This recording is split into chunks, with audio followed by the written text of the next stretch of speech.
Hello friends, we will do exercise 9.3. This is class number 5, chapter 9, circles. After doing the theory part, we will do now questions. Exercise 9.3 लेते हैं और हमेशा की तरह methods और hints दिए जाएंगे, पूरे सॉल्यूशंस नहीं दिए जाएंगे और यहाँ पे कुछ प्रश्नों में फिगर्स या डायग्राम्स जानबूझ के नहीं दिए गए हैं ताकि आप थोड़ा खुद से एफर्ट करें.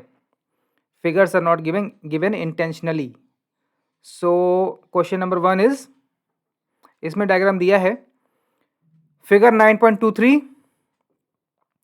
A, B, C are 3 points on a circle with center O such that angle BOC and AOB are 60 degree. If D is a point on circle other than the arc ABC, find angle ADC. Clear है, self explanatory है, काफ़ी clear है question. आपको angle A O B और सी O B की value दी है. Arc A C पे एक पॉइंट बी है. उसके अलावा जो दूसरा पार्ट है इस आर्क का, जो ए सी का मेजर आर्क है, उस पर कोई पॉइंट डी है. तो उस पर ए सी के द्वारा जो बनाया गया एंगल है ए डी सी है, उसकी वैल्यू आपको निकालनी है. Find A D C. बहुत सिंपल है. Angle A D C is half of angle A O C. Simply by theorem 9.7, which states that angle made by arc on any point of circumference is half of that made at the center. यह centre पे बनाया गया angle circumference किसी और point पे बनाए गए angle का डबल होता है. तो यहाँ पर ध्यान दें, ए ओ बी आपको 60 दिया है, सी ओ बी 30 दिया है, तो ए ओ सी हो गया 60 + 30 90. और आर्क ए सी द्वारा ही जिस प्रकार सेंटर पर 90 डिग्री बन रहा है, उसी तरह सर्कमफेरेंस के दूसरे पॉइंट डी पे एंगल ए डी सी बन रहा है जो अननोन है. तो A D C will be half of angle A O C. It will come out to be 45 degree by theorem 9.7. यहाँ पे आप नोटिस करें कि पॉइंट बी की पोजीशन कुछ भी हो आर्क ए सी पे, note that position of point B on arc A C is irrelevant. Point B कहीं भी ट्रेवल करे जब तक वो आर्क ए सी पे है, तो इस क्वेश्चन में आपका ए डी सी की वैल्यू हाफ ऑफ AOC ही आएगी. क्योंकि AOC का टोटल 90 है, तो ADC will be 45. It will not depend on position of point B on arc AC. Okay, next question. A chord of circle is equal to length of radius. Find the angle subtended by chord at a point on the minor arc and also at the point on the major arc. एक ऐसी chord ली गई है जिसकी लंबाई radius के बराबर है. तो रिकॉल करें एग्जाम्पल 2, फिगर 9.19. ऐसी कोई कॉर्ड जिसकी लेंथ रेडियस के बराबर हो, वो सेंटर पे 60 डिग्री का एंगल बनाती है. हमने देखा था वहाँ पे एक इक्विलेटरल ट्रायंगल नज़र आता है. ये एग्जाम्पल आप रिविजिट करें, उसी से ये क्वेश्चन हो जाएगा. तो सेंटर पे जब 60 डिग्री बन गया, तो कॉर्ड के दूसरे पॉइंट सर्कमफेरेंस के दूसरे पार्ट पे वो 60 का आधा बनाएगा. 9.7 theorem, angle subtended by an arc at the center is double the angle subtended by it at any point on the remaining part of the circle. तो इससे आपका एक्यूट एंगल निकल आएगा. और जो माइनर आर्क पे एंगल होगा वो कैसे निकलेगा? साइक्लिक क्वाड्रिलेटरल बनेगा. उसमें एक्यूट एंगल जितना आप निकालेंगे उसको 180 से माइनस कर दीजिएगा.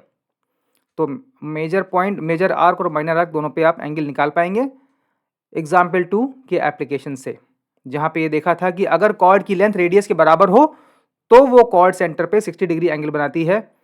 चलिए अब यहाँ पे थोड़ा सा एक्सपेरिमेंट करें जो हमारे इन एक्सरसाइजेस की विशेषता होती है. एक ऐसी कॉर्ड बनाइए किसी भी सर्किल में, take any circle of your choice, any radius, draw circle, draw a chord half of radius and measure the angle subtended by it at the centre. देखते हैं क्या आता है. कोई एंगल आएगा, उसको मेजर करें. अभी आपने सवाल में देखा कि अगर कॉर्ड की लेंथ रेडियस के बराबर हो तो सेंटर पे 60 डिग्री बनता है. अगर कॉर्ड की लेंथ सेंटर का रेडियस का हाफ होगा तब कितना बनेगा, ये आप मेजर करें. ये एक एक्सपेरिमेंट है. हाफ क्या 1/3 भी ले सकते हैं या डबल भी ले सकते हैं. एक बार करके देखें, क्योंकि ये चीज़ें भी आगे आएंगी, तो थोड़ा कंसेप्चुअल क्लैरिटी के साथ करने के लिए ये एक्सपेरिमेंट कर सकते हैं. Next question, question number 3, figure 9.24. PQR is 100 where P, Q and R are points on the circle with center at O. Find OPR. Find OPR. OPR ये एक पतला सा थिन एंगल है क्योंकि ट्रायंगल ओ पी आर जो है बहुत ये थिन ट्रायंगल बन रहा है, जिसमें पी आर कॉर्ड है, ओ सेंटर है, तो इसको थोड़ा सा मैग्नीफाई किया है बगल के डायग्राम में, और ओ पी आर को मैंने एक्स लिखा है, which is unknown, which is to be found. अब देखें एंगल पी ओ आर जो रिफ्लेक्स एंगल है पी ओ आर, वो पी क्यू आर का डबल होगा, क्योंकि कॉर्ड पी आर द्वारा सेंटर पे जो एंगल बनता है एक ही दिशा में, अगर ये 100 है तो उसी दिशा में देखेंगे तो ये 200 हो जाएगा। दिख रहा है कि एंगल पी ओ आर जो रिफ्लेक्स एंगल है वो 180 से बड़ा है, तो it is coming out to be 200 because it is double of the angle P Q R. अब इस ट्राइंगल में इसी को मैंने जूम किया है पी ओ आर को, ये एक्सटीरियर एंगल 200 आ गया तो अंदर वाला 160 हो गया, और ये एक्स एक्स बराबर होंगे। क्यों बराबर होंगे? क्योंकि ये एक आइसोसेलेस ट्राइंगल है। O P R is an isosceles triangle because O P and O R radii. ये हमने शुरू में डिस्कस किया था कि सर्किल के क्वेश्चंस में आपको बहुत कई बार आइसोसेलेस ट्राइंगल्स नजर आएंगे, तो ध्यान दें। बाहर वाला 200 हो गया, अंदर वाला 160 हो गया, क्योंकि पॉइंट एंगल 360 होता है, तो 200 बाहर बन गया तो अंदर 160 बनेगा। अब x plus 160 is equal to 180। इस सिंपल इक्वेशन से आप x निकाल सकते हैं, which is the unknown angle. Question number 3। Question number 4, इस फिगर में आपको एंगल ए बी सी 69 दिया है और ए सी बी 31 दिया है। Find angle B D C जो ऊपर बन रहा है, B D C point D पे कॉर्ड बी सी द्वारा जो सबटेंडेड एंगल है उसकी वैल्यू निकालनी है। यहां देखें angle B A C and B D C are equal due to same arc. भाई आर्क हो या कॉर्ड बी सी हो, कॉर्ड बी सी द्वारा ही एंगल बी ए सी बन रहा है और उसी के बाद से बी डी सी बन रहा है। तो जब कॉर्ड बी सी है, जब कॉर्ड सेम है तो एंगल भी सेम होंगे, या circle segment of circle B C है जो सेगमेंट, उसमें बने एंगल्स बराबर होते हैं, तो angle B A C and B D C बराबर होंगे। तो अगर हम बी ए सी निकाल पाएंगे तो बी डी सी ऑटोमेटिकली आ जाएगा। अब ट्राइंगल ए बी सी देखें। अब ट्राइंगल ए बी सी बहुत आसान है, इसमें आपको angle B A C unknown है, एक 69 है एक 31 है, तो बी ए सी हो गया 180 माइनस 69 प्लस 31। सॉल्व करें, बी ए सी आ जाएगा, और जितना बी ए सी होगा उतना ही बी डी सी होगा, तो आप इसको सॉल्व कर लेंगे। क्वेश्चन 5, फिगर में A B C D are 4 points on the circle, A C and B D intersect at point E such that B E C 130 है, बी ई सी 130 है, B E C and E C D 20 है। ई C D कहें या ए C D कहें, ये 20 degree आ गया। Find B A सी, जिसको मैंने एक्स कहा है, फाइंड बी ए सी। इस तरह से लिखने से चीज़ें थोड़ा सा आसान हो जाता है इनको सॉल्व करना। तो एक्स वाई सिंबल मैं इस्तेमाल करता हूँ, क्योंकि इन द एंड आपको इक्वेशंस डील करनी होती हैं, तो एक सिंबल एक्स और y will be better convenient. B A C is equal to x, ये ही अननोन है। For triangle E D C the exterior angle is 130 degree is equal to 20 plus x. E D C देखें आप, ई D सी, E D को बढ़ाने से जो आगे आपको एंगल बना है वो बाहरी कोण है, एक्सटीरियर एंगल। तो एक्सटीरियर एंगल थ्योरम कहती है कि एक्सटीरियर एंगल जो होगा वो दूर के इंटीरियर एंगल्स के टोटल के बराबर होता है। तो 130 is equal to x plus 20 for triangle E D C. For triangle E D C the exterior angle 130 is equal to 20 plus x, यहाँ से एक्स आ जाएगा एंड एक्स इज अननोन। अब देखिए जितना एक्स बी डी सी है उतना ही B A C होगा। X x are equal angles in the diagram by theorem 9.8 angle in same segment are equal, x x are equal angles in the same arc. तो x आते ही B A सी जो unknown है वो आपको मिल जाएगा। Next is question 6, A B C D is cyclic quadrilaterals whose diagonals intersect at point E if DBC 70, DBC आपको 70 डिग्री दिया है। DBC ये जो नीचे वाला एंगल 70 दिया है डायग्राम में, उसे देखें, ये क्वेश्चन में दिया हुआ है 70 वैल्यू है इसकी, और BAC 30 दिया है, BAC is 30 given। Find BCD, BCD जिसको मैंने x प्लस वाई हो गया, BCD इसके दो पार्ट्स हैं x और y, तो ये x प्लस वाई हो गया। क्वेश्चन का सेकंड पार्ट है, further if AB is equal to BC find ECD। ECD is y, जैसी मार्किंग मैंने की है उसके अनुसार ECD y हो गया और BCD x प्लस वाई हो गया। तो हमको निकालना है x और x प्लस वाई जो भी कहें, BCD निकालना है और ECD निकालना है। डायग्राम में देखें, look at the diagram. 30 30 are equal, made in same segment और सेम आर्क, इसलिए अगर ये 30 दिया है तो ये भी 30 हो जाएगा। अब ट्राइंगल CBD देखें, CBD में आपको दो एंगल पता लग गए, 70 और 30। 70 तो दिया ही है सवाल में, 30 आपने अभी निकाला, तो तीसरा एंगल x प्लस वाई या पूरा एंगल C कह लें, angle C will be 180 minus 70 plus 30, जो भी आएगा वो x प्लस वाई की वैल्यू होगी। वही एंगल BCD है, वही अननोन था, तो आपने x प्लस वाई 80 निकाल लिया। अगला पार्ट है AB is equal to BC। अब ध्यान दें, मैंने डायग्राम में दो येलो साइन लगाए हैं, मार्क किए हैं, डैशेस लगाए हैं। AB AC अगर बराबर हो तो triangle BAC will be N isosceles triangle. Isosceles triangle को लिखा कुछ इस तरह जाता है कि पहले उसके वर्टेक्स को लिखा जाता है। इसको मैं ABC भी लिख सकता था, लेकिन इसको बेटर होगा BAC लिखा जाए। If further AB is equal to BC then x equal to 30। Angle ये 30 है तो ये वाला भी x 30 हो जाएगा इन आइसोसेलेस ट्राइंगल BAC।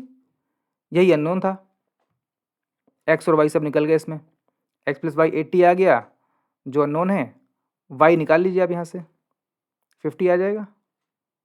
तो एंगल BCD और ECD दोनों ज्ञात हो गए। क्वेश्चन 7 बहुत अच्छा है। Diagonals of a cyclic quadrilaterals are diameters of the circle through the vertices of the circum circle.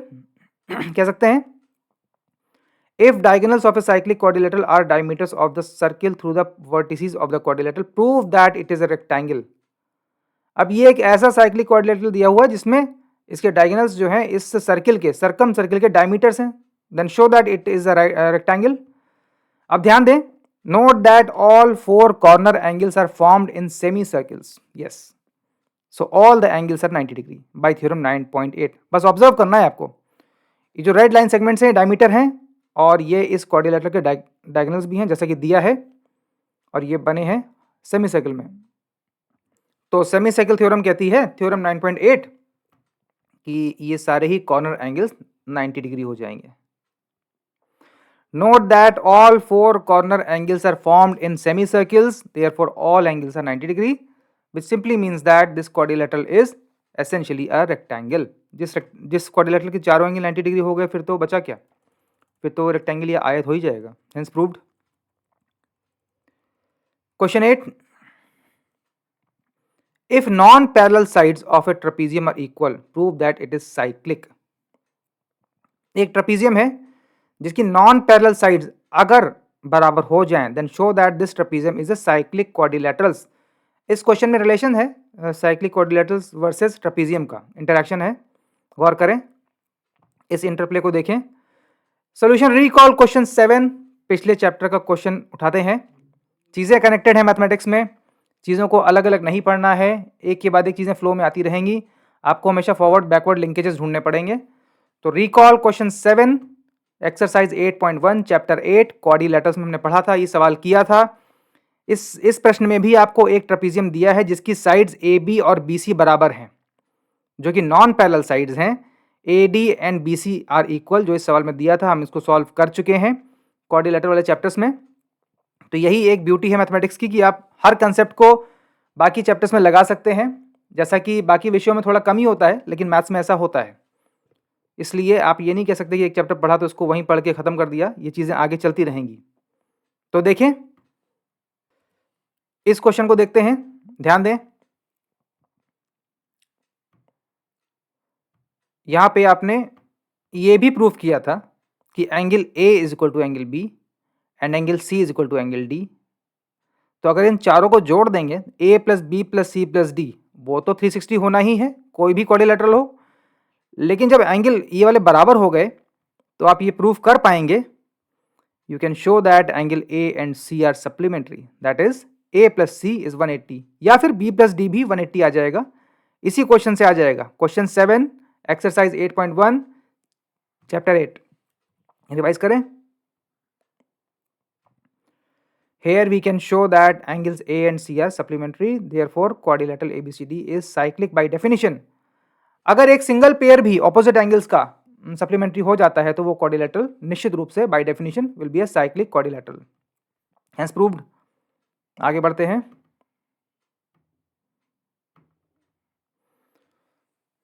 Two circles intersect at point B and C, question number 9 through B. Two line segments ABD, B से पास होने वाले दो line segments ABD और PQB, PBQ draw किए गए हैं to intersect circles at A, D, P and Q. Prove that ACP is equal to QC। जो star marked angle हैं जो आपकी किताब में भी मार्क किया गया, उनको छोटे छोटे आर्क्स बना के ACP और QCD बराबर हैं, ये प्रूव करना है। इस डायग्राम को थोड़ा सा जूम कर लें। देखिए यहाँ मैंने जो एंगल की मार्किंग की है वो क्या है, angles are marked here. XX vertically opposite equal angles, angle PBA और DBQ vertically opposite equal angles हैं, क्योंकि AD एक लाइन सेगमेंट है और PQ भी एक लाइन सेगमेंट है जो कि B पे इंटरसेक्ट करता है। Y is equal to X, equal angles formed in same segment of either circle. किसी भी एक सर्कल को देखें, X और Y एंगल जो है वो एक ही आर्क AP द्वारा बने हैं, एक ही कॉर्ड AP द्वारा सबटेंडेड हैं। यहाँ XY हो गया, यहाँ पे कॉर्ड DQ हो जाएगी, तो X Y are equal angles formed in same segment of either circle. Angles ACP and QCD will be Y. Therefore, जब XX बराबर है और XY बराबर हो गया तो YY clearly marked है। Angles ACP and QCD will be Y. Hence proved. Question 10. If circles are drawn taking two sides of a triangle as diameters, prove that the point of intersection of these circles lie on the third side. Example 4 हमने किया था, उसमें यह show किया गया था कि common chord के एक एंड से अगर डायमीटर्स खींचे जाएं तो उन डायमीटर्स के दूसरा एंड को अगर ज्वाइन किया जाएगा तो वो कॉमन कॉर्ड के दूसरे एंड को कंटेन करेगा। थोड़ी सी भाषा घुमावदार हो गई लेकिन ठीक है, क्वेश्चन वही है, उसी को पैराफ्रेजिंग के जरिए फिर से पूछा गया है। If circles are drawn taking two sides of a triangle as diameters, prove that the point of intersection of these circles lie on third side. ये वही क्वेश्चन है जो एग्जाम्पल 4 था, सेम एज एग्जाम्पल 4। यहां पे आपको प्रूव करना था कि two circles intersect at 2 points A and B. AD and AC are diameters, show that point D, C and B are collinear, या B lies on line segment B, DC। यहाँ prove करना है, prove that the point of intersection of these circles lie on the third side. ये वही question है, इसको paraphrase करके दूसरी भाषा में लिखा गया है। अच्छा क्वेश्चन है, इसको नोट कर लें। 11. ABC and ADC are two right angle triangles with common hypotenuse AC. Prove that CAD is equal to CBD. ये भी अच्छा क्वेश्चन है। ABC and ADC are two right angle triangles with common hypotenuse AC. एक ही कर्ण AC पर, एक ही hypotenuse AC पर दो आपने राइट एंगल ट्राइंगल्स बनाए हैं, एक ABC नीचे वाला हो गया और एक ADC ऊपर वाला हो गया। ध्यान दें, एंगल B और एंगल D दोनों 90 डिग्री हैं because they are facing the hypotenuse. Hypotenuse of these two triangles is common AC. Prove that CAD is equal to CBD। Angles CAD और CBD आपको यह प्रूव करना है, x इक्वल टू y है। यहाँ मैंने मार्किंग जो की है, CAD को मैंने x लिखा है, CBD को y लिखा है। एक लाइन का प्रूफ है, note that in quadrilateral ABCD angle B और D 90 ईच हैं। B 90 है, D भी 90 है, देयरफॉर B प्लस D आ गया 180। जैसे ही ऑपोजिट एंगल्स का टोटल 180 आता है, हम कहते हैं कि ये क्वाड्रिलेटरल एक साइक्लिक क्वाड्रिलेटरल है। Note in quadrilateral ABCD, the angle B and D each are 90 degree. Thus, they are supplementary. Therefore, this is a cyclic quadrilateral. Clear है? अब cyclic quadrilateral होते ही क्या होगा, हम ड्राइंग करेंगे। We can draw a circle and then we can see X and Y are equal angles formed in same segment या same arc. Hence proved, 2 line में आपने इसको प्रूव कर दिया। Okay, question 12, prove that a cyclic parallelogram is a rectangle. अब देखिए कितने सारे इंटरेक्शंस हैं साइक्लिक क्वाड्रिलेटरल के। पहले आपने ट्रापेजियम से देखा कि ट्रापेजियम की अगर अपोजिट साइड्स बराबर होती हैं जो नॉन पैरेलल हैं तो वो साइक्लिक हो जाता है। यहाँ पे cyclic parallelogram is a rectangle, अर्थात अगर कोई ऐसा पैरेललोग्राम है जिसको हम सर्किल के अंदर बना सकते हैं तो वो और कुछ नहीं बल्कि रेक्टेंगल होगा। कैसे?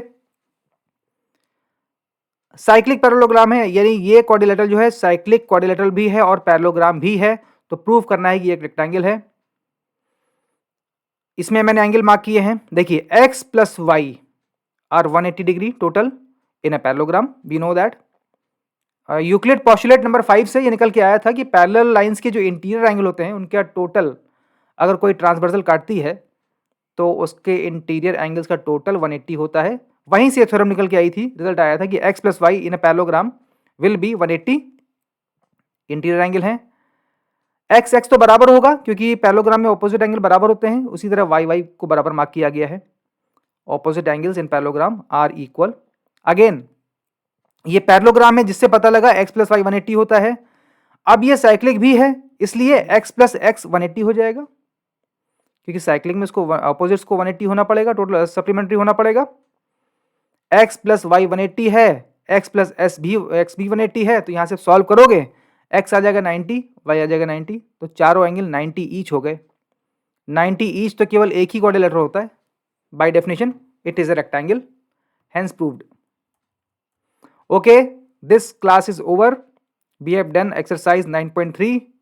अगली क्लास में we will take summary 2 भागों में होगी, पार्ट 1 पार्ट 2, जिसमें हमेशा की तरह हम डू इट योरसेल्फ के क्वेश्चंस भी लेंगे जो हमारी अंडरस्टैंडिंग को और बेहतर बनाएंगे। Okay, this class is over now.